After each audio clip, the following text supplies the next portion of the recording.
Coming up on today's edition of the Art Marketing Podcast, we're talking about supercharging the loop.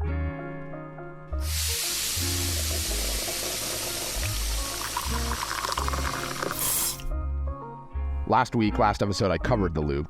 This week, I present the tactical guide on how to supercharge it, the who, what, when, where, why. Let's go. First and foremost, I've got to shout out one Karen Wallace for leaving me a 5-star iTunes review, asking me to make this episode. So Karen, you know what? This episode is for you. What's something that I say often? That right now, where we are in 2023, it really is the greatest time in history to be an artist or a photographer attempting to sell your art or photography. Why?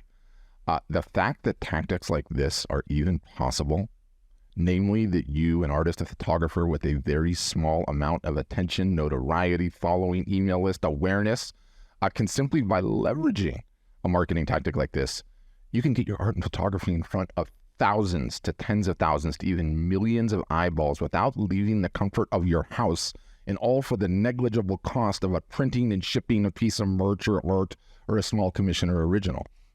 It's really amazing when you think about it. And better still, you know who this tactic is best for? You, me, and everybody. Yes, it solves the chicken and egg problem for those with low followers, i.e. you only have 2 Instagram followers, your mother and your significant other.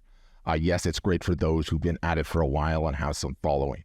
Yes, it's great for those that are really, humming, the business is cooking. And, you go a couple episodes back and you re-listen to how Meg, who's already passed the 1 million threshold in sales, used it on that Ted Lasso deal to sell thousands of mugs to acquire thousands of customers.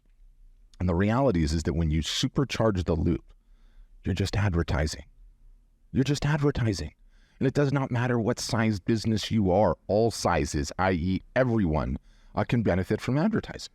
Especially, dare we say, when you deploy the level of creativity and temerity in the plan I suggest here. This thing is bold. Now, before we get started, if you're listening to this episode and you're saying to yourself, what is the loop? What is this Yahoo talking about? Then pause this, go back an episode, and get up to speed on the loop. We'll wait here for you. So what will now follow is the tactical guide on this process from soup to nuts. And man, strap in. I haven't recorded an episode like this in a while. This thing's going to go deep. So let's talk about our objective in all this, okay? We actually have several with this tactic. And stated another way, we have what's called optionality. We have multiple ways to win. So I want to state these up front. The obvious, obviously, gain fans, followers, friends, depending on the venue, capture email addresses, if that's applicable, that's what we're going for. It can be other things as well, but email addresses is the core of it. And then generate sales from the campaign at the end of the loop.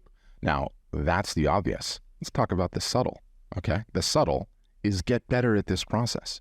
You're going to be running it for the rest of your life. So don't gloss over this one. Even a massive goose egg here, you got nothing, okay? If you ran it, you won. You won because you got more comfortable with it.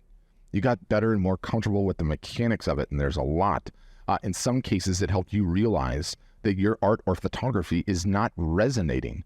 If nobody enters to win, then it might be a problem with your subject matter material, and now you know that for sure, and you can go pivot to try some new ones.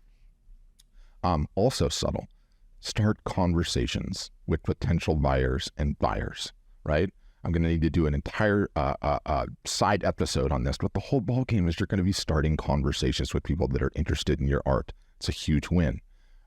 Also subtle, you developed a relationship with a high-value person or organization or group, okay, that has attention, The idea here is that if you develop this relationship, you get to know this person, the first one went well, that you can go back to the well again and again and again, year after year after year. When you contemplate the ads-based way of thinking about this, it's like you're just trying to establish an ads account with Facebook or Meta or Instagram or Meta. This terminology thing is killing me. You're just trying to open an ads account with Meta, except this ads account is highly unconventional. And there is no formal way to put a credit card down and sign up and start an entity and just do it. What you have to do is get permission, and then you have access to their entire network. You can do it again and again. It is the single solitary highest ROI of this entire thing. It just is. In doing this 10, 20, 30, 40, 50 times, if you get one account that you have a great relationship with, that could, it could utterly, completely change the trajectory of your business. It's that big of a deal. The next subtle one, you cultivate social proof. If it's a notable account, you can talk about it, get testimonials, list their logo on your site as featured in. For the sophisticated among you, also subtle, read those that are running ads. It can be very handy to charge up your warm and or remarketing audiences, especially if you are leveraging engagement audiences on Meta or Google. It doesn't apply to most of you, but for those in the know, you'll understand that. Is there anything better than having multiple ways to win? Is there? We execute this tactic with optimism and excitement, for we know it could sort of hit, really hit, or it could go right out the park. Right out the park. The results are usually not binary, i.e. you either win or lose. And it really does make the whole thing quite exciting. I love this thing. So next I want to talk about expectations, okay? Expectations. Very important mental and psychological components to this. Very important to sort this up front. And the wisdom here comes from experience. A few years back, I taught this tactic to my entire customer base. Now, while a few, leveraged it successfully, a great many did not. A great many failed at it. And we had so many people fail at it, we actively pumped the brakes on teaching it and then continuing to encourage our customers to do it. And what I've came to find out, I should say, the reasons for this were primarily based on setting the correct expectations up front. So let's get this out of the way now. I want to emphasize two main points here. Number one, this is a numbers game. I'm going to say it again. This is a numbers game. As I'm contemplating this point, I realized something too, by the way. I have two small children, and when they get older, I want both of them, regardless of what they decide to do with their careers or their lives or where that's headed, to either A, spend a summer doing door-to-door sales job, or B, spend a summer doing telemarketing. I might even demand it. Because in both jobs, you suffer terribly. You are rejected a lot. Sometimes you are met with hostility. You learn to get over it. You learn it's all part of the job. You still suffer and hate it. You fight through all of it. You learn to tolerate the pain of it. And as a result, you end up winning. You learn it's a numbers game. You inure yourself towards this negative feedback. And, my goodness, what a valuable life skill set to have. I mean, you go through something like that. You ever see The Princess Bride?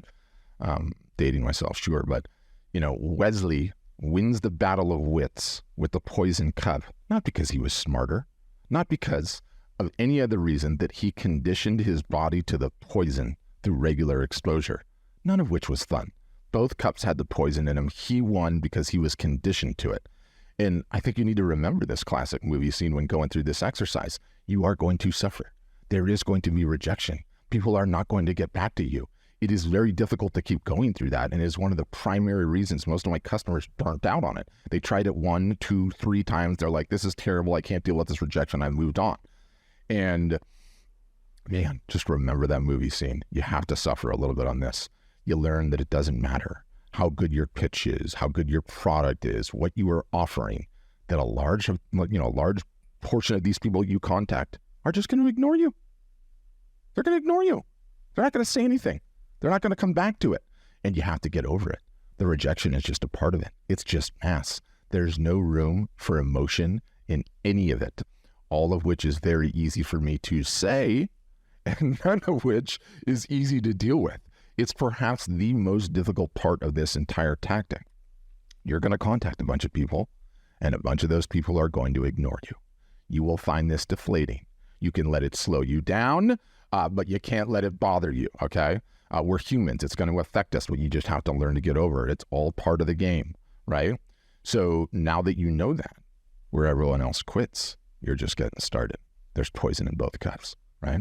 Number 2 point, this is a numbers game, not just in the number of people you contact to get it set up, but also in the number of times you need to run it before you get a solid win.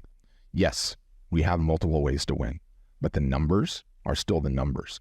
And it's really hard to think of it this way at first, right? All of my customers kept quitting because they tried once and they got rejected, or they tried twice and they got rejected, or they got a third one over the line and then the results were terrible, right? And we have to remain in this mental framework. We have to remain in this mental framework where we have just updated our software on our brains, right? This is just running ads. It's running ads. And it's really hard to think this way. You know, you're not giving away a print. You're not shipping out a piece of merch. You're not doing a free commission. You're not giving away a small original. You're just running an ad. The cost for you to do any of the above, the aforementioned, is just the cost of running an ad. When you run ads, you have duds all the damn time. You think they're good. You think they're great. You spend a ton of energy, time, effort, creativity on it. And guess what? Nobody clicked, nobody came to your website, and nobody bought. And that's the game. It happens all the time, and it's completely normal.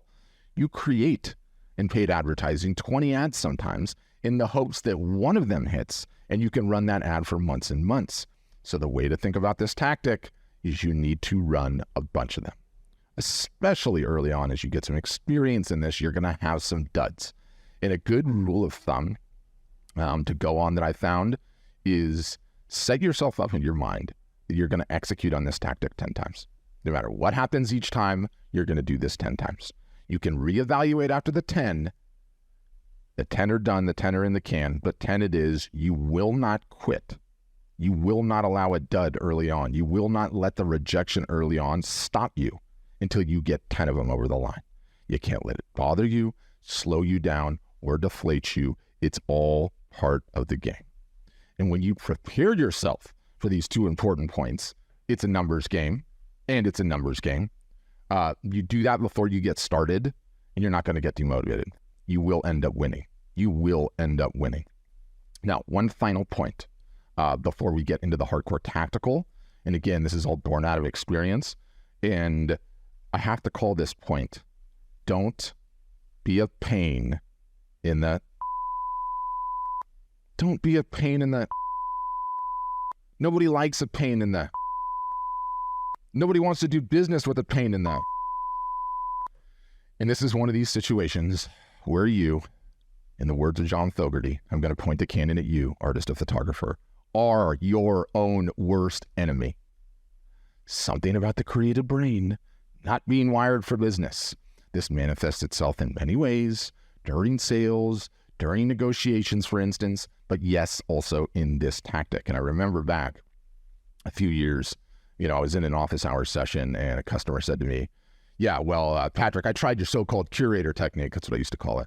And let me just tell you, Patrick, it doesn't work. I was like, okay, all right, I hear you. So what happened? Show me the direct message exchange that you had. And this was on Instagram. And so DM is a direct message. And in this particular instance, the customer, got the account to say yes, got the account to respond to his message and say, oh, this sounds like a great idea. I'm interested. After that, he said, the person said, well, this is interesting. I'd like to talk about it. And do you know what this particular customer did? Responded with a diatribe about himself. Oh, great. Really happy. First, let me tell you a little bit about myself. And then he dropped like 2 paragraphs in the Instagram DM about who he is and where he got started and how he came up. And I looked at this. I was actually reading the direct message in front of the whole audience. And I'm like, dude, don't be a pain in the... Variations of this abound. I'm going to sum it up like this. Your job is to get one of these folks to say yes. Well, first, it's actually to get them to see your message. We'll get into this in a minute. But then it's to get them to say yes, to actually run the tactic, to run the campaign. These people have large communities and a ton of attention for a reason. They are good at what they do, which means they work hard, which means they are busy. They do not have time for a pain in the... So don't be one. Don't be one. Your job is to make it as easy as possible for them to say yes, for you to make their lives easy, for you and interacting with you to be an energy up, high energy, enjoyable type of a situation, okay? Very important to remember this. What is the highest ROI in all of this? A long-term relationship in which you can go back to the well again and again and again. All right. With that in place, okay, I want to talk broadly about your work and how to contemplate about the communities. I need a better term that sums it all up, but we'll just get into this. The communities, the accounts, the influencers, the whatever that your work might apply to. So let's talk about your work. Some of you guys have defined niches. Some of you don't. Some of you focus on a subject matter material, and some of you are all over the board. All of that is all good. Some of you have work tied to a locality, i.e. you're a Rocky Mountain landscape photographer, or you specialize in the panhandle of Florida beach scene, like Jonah a few episodes back, or your work has dark and brooding political tones. I'm here to tell you that it does not matter what you do. You are not unique. Your situation is not too difficult. There is an audience or a tribe or a following or a group that is into what you do. That is the reality and the beauty of the internet that we live in today. There is a community out there that would resonate seeing your work, that your work would resonate towards, right? So you just need to get creative in trying to find the accounts that do. You can attack broadly or you can attack narrowly. Patrick, I am a painter that loves plants. I paint all types of plants and I respond, awesome, I love plants too. So you can attack broadly, accounts that love plants as well. And let me tell you, there are thousands of big accounts that focus on plants. There are Instagram accounts and Facebook groups and subreddits and YouTube channels that focus on every aspect of plants imaginable. Communities, this is where I need a keyword because we're talking about so many different groups. So I'm just going to say communities. There are communities around sustained farming. There are communities around land regeneration. There are communities around urban jungalows. Did you know that was a keyword? It's a thing. These are the houseplant types. There's flower groups, tree groups, communities that love hanging plants, landscape designers. I could go on for weeks and weeks and weeks talking about the number of communities that exist that your work would follow into. You can also attack narrowly, okay? You like painting, in your plant painting repertoire, you like Japanese maples? Good. I love Japanese maples. You could target small nurseries on Instagram that specialize in maples. You could target individual Facebook groups to specialize in the bloodgood varietal or the subreddit that focuses on the coral bark maple, right? There are YouTube channels with 500,000 subscribers that focus on how to bonsai Japanese maples. It doesn't matter whether you go broad or whether you go narrow. There are groups out there, okay? And who would love to have a plant painting or a Japanese maple print on their wall? Pretty much any of the plant lovers or Japanese maple lovers that follow these folks that have communities around these topics. This is a fertile ground. Not really taking the plant thing to an extreme. So that's broadly and specifically. If your work defies explanation, talking about you abstract types here, then hunt down interior designers that you think would be a fit. Or focus on accounts that like to promote local artists or photographies or charities in your area. You have to get creative in all of this. And, I realize, and thinking this through and just talking about it out loud in my head is, I could do another in-depth episode on just how to find these folks and how to do it. But for now, broadly speaking, to get you started, I love starting with Instagram. And I love starting with Instagram, whether I plan on doing this process on an Instagram account or a YouTube channel or on Twitter or anywhere else, okay? Because Instagram is a lot of things. What I always talk about, it's multiple social networks in one, but it's also an extremely powerful search engine with social proof coming standard. So regardless of what venue you decide to eventually target for the loop here, Instagram is a fantastic place to start. Hit Instagram, open it up, go to the search, and search hashtags and search reels and search specific accounts and see who's commenting on the specific accounts. Go down the Instagram rabbit hole and come up with potential ideas. You'll find hashtags, you'll find communities, you'll find individual influencers, you'll find individual accounts. You can see the follower accounts on this thing.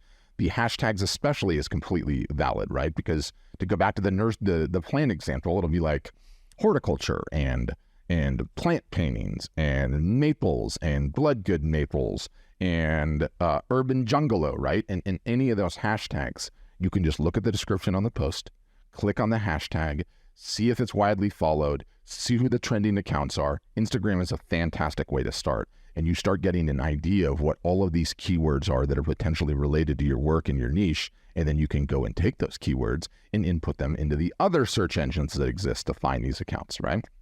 So let's talk a little bit about some of these other potential venues.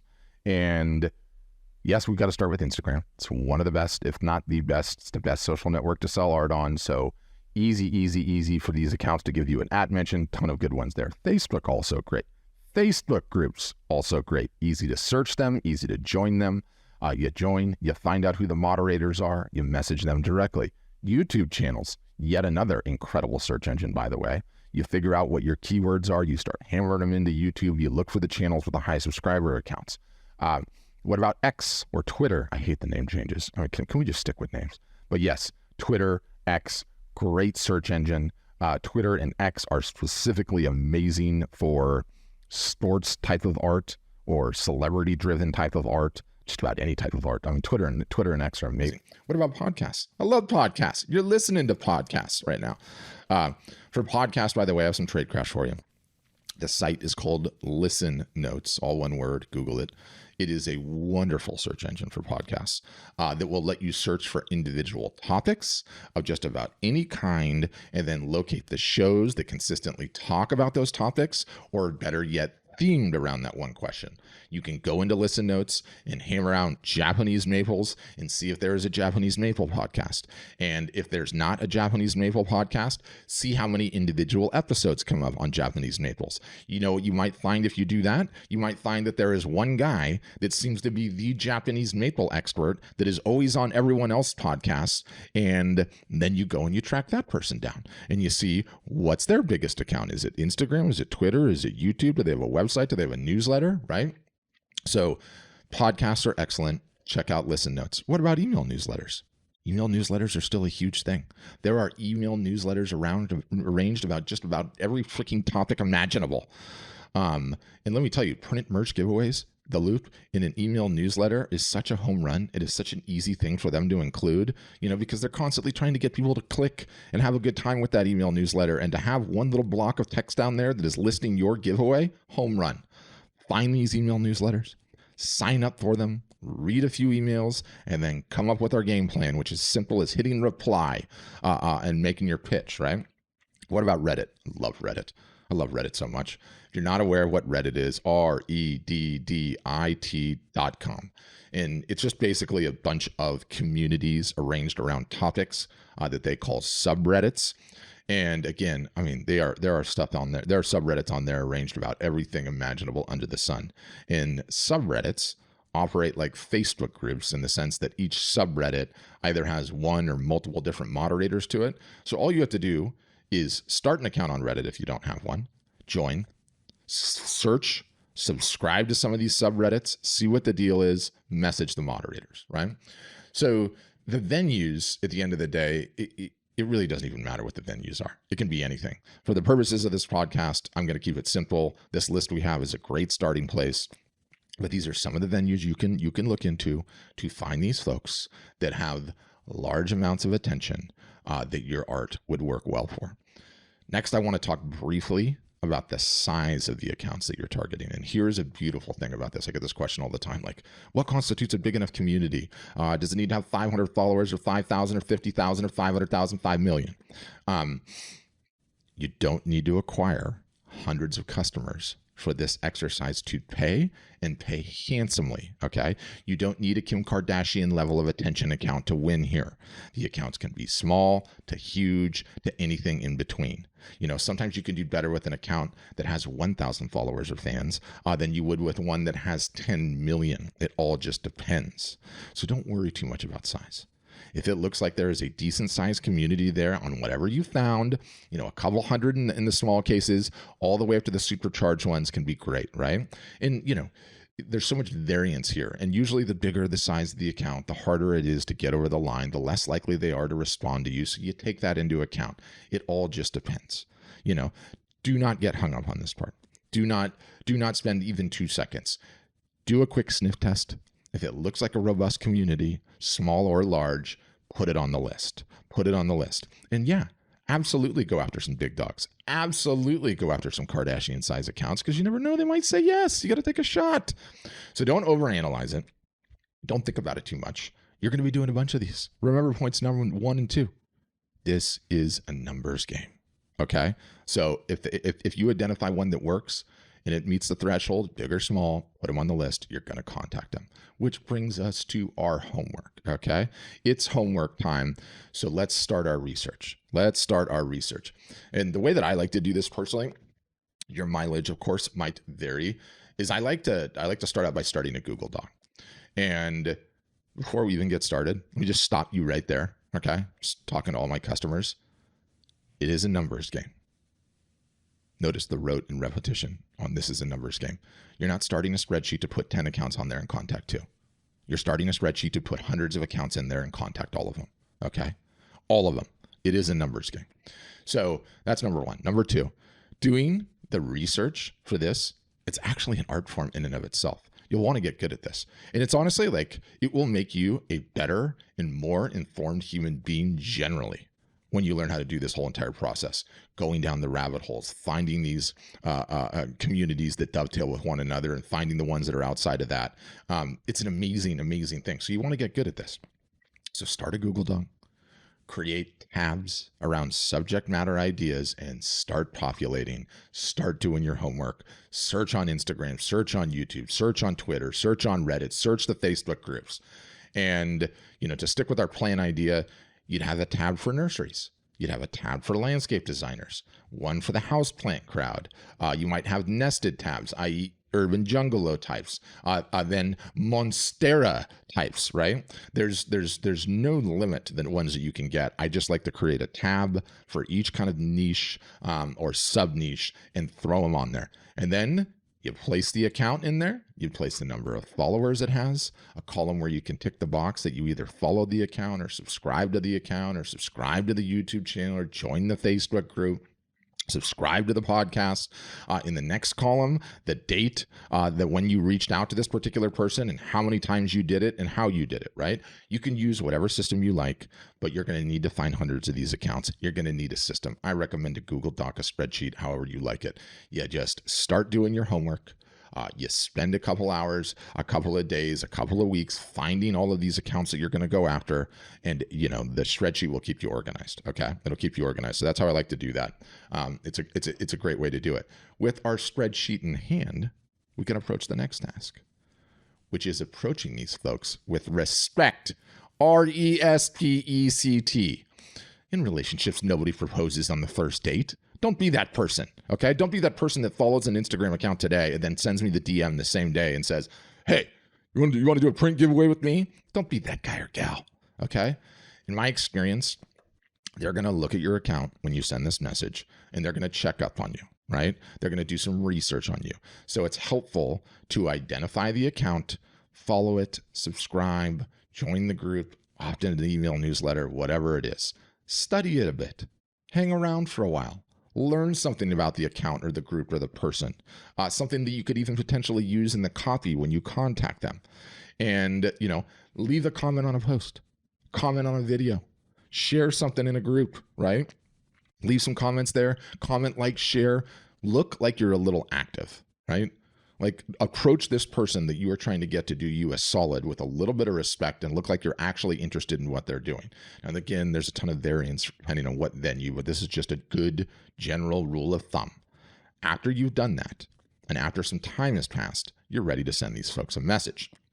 And so at this point, we've done our measure best to locate a whole bunch of accounts and groups and venues and all the rest.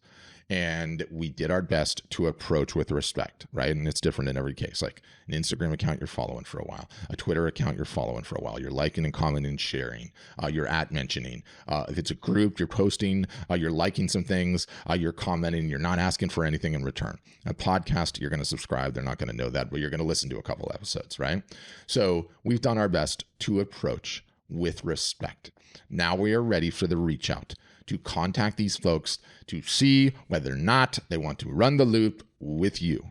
And I want to talk about how to do this broadly, how it usually goes when you do this, what to do when you don't hear back, which will happen, and then underscore the 2 steps of this process, and then I'll touch lightly on the copy, some sample copy.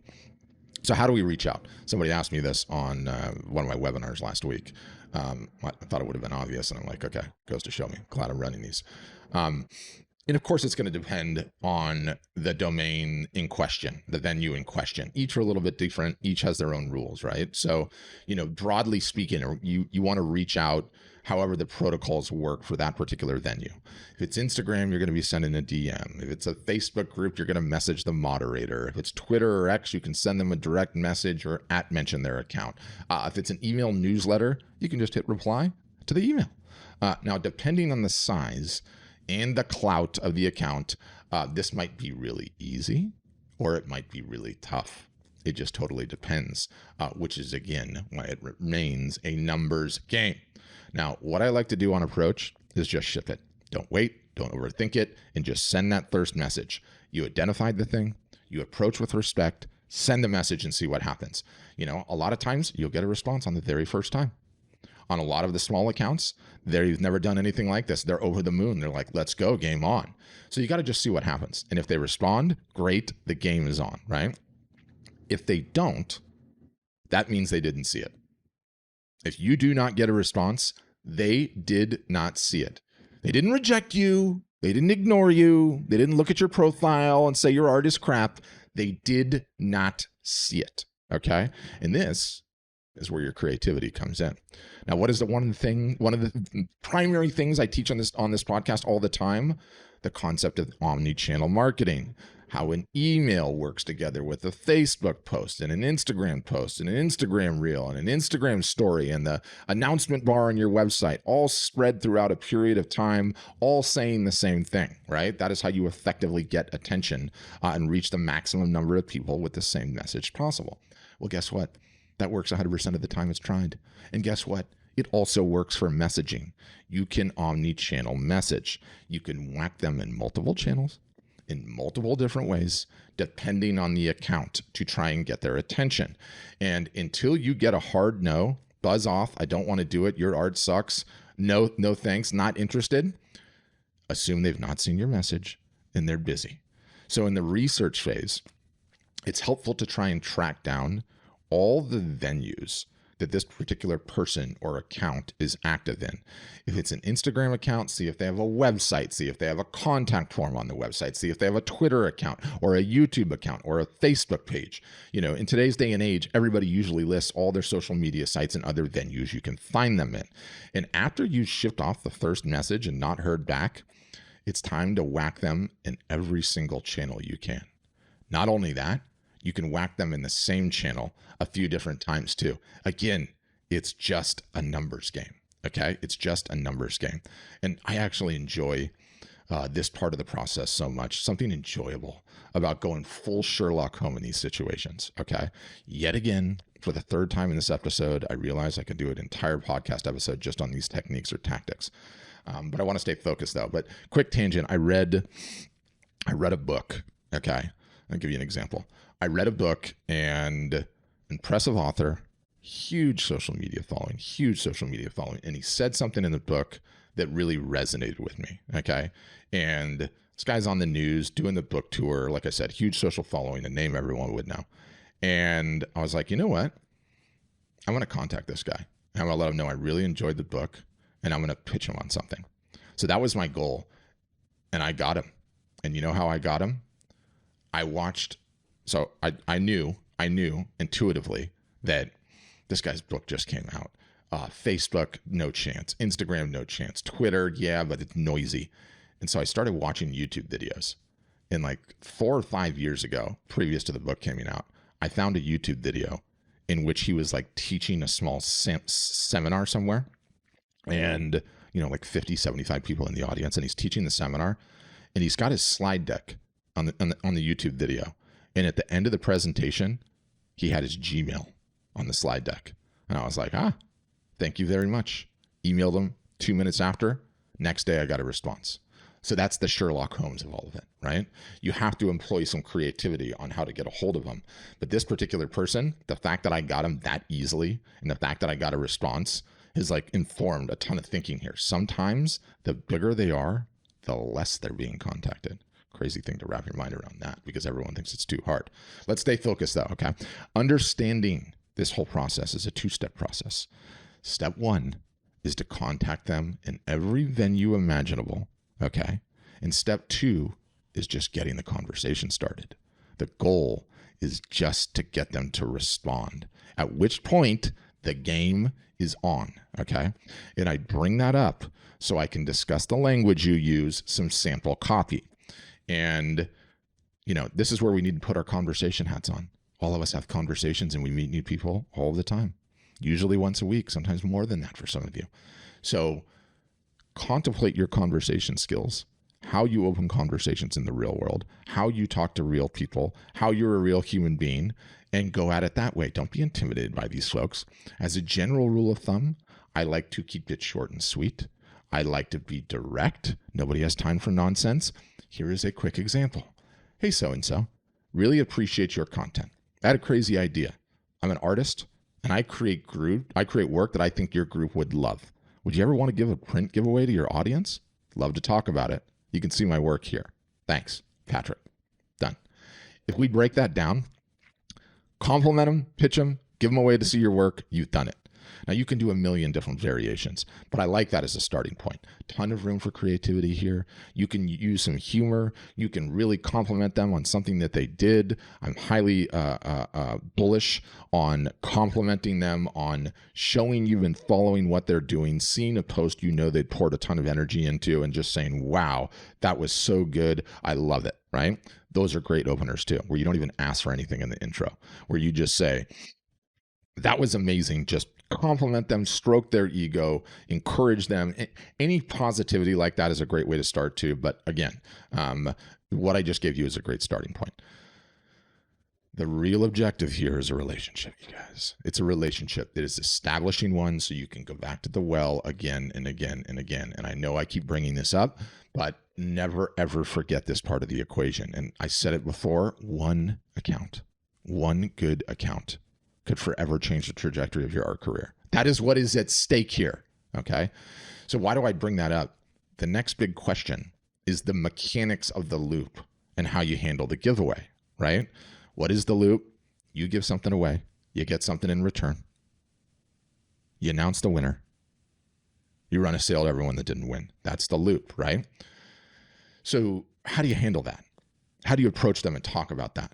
And we know that the hardest part of this process is really just to start the conversation, to get them on the horn. We know that after we do that, the next biggest thing is to make sure you're not the aforementioned pain in the, so you can get the process over the line.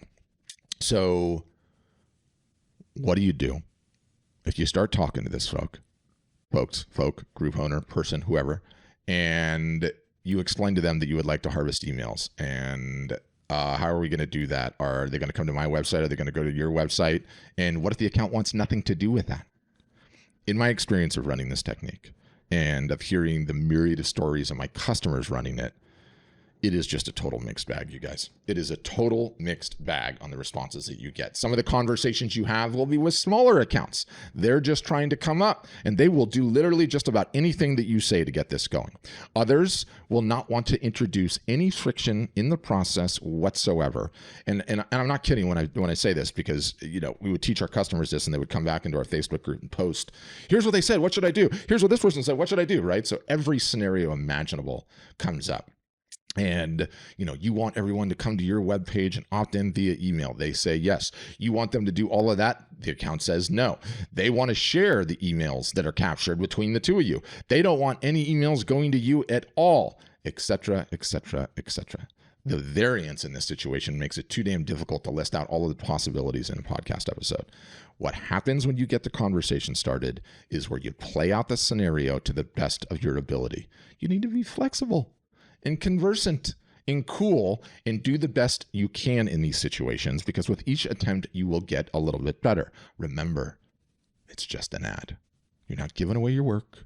You're not giving away merch or a commission or an original or some combination thereof.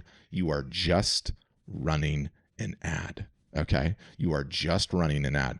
And better still, why it's a numbers game. After you've done a couple of these and you've gotten them under your belt, and there's usually some sort of social media and or group history, they'll come back to you and they'll be like, okay, well, how does this normally go? And then you can say, yeah, well, I've done it a couple times before, and here's how it went over here. Here's how we did it. I can show you those posts. Here they are.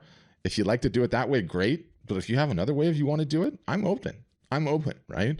It's just being conversant and cool and understanding it's a relationship, right?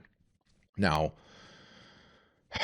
got to close this out. This has been a long one. It's already gone way too long. I want to leave you with one last piece of tradecraft here, as this is really hard for most people to wrap their heads around this, right?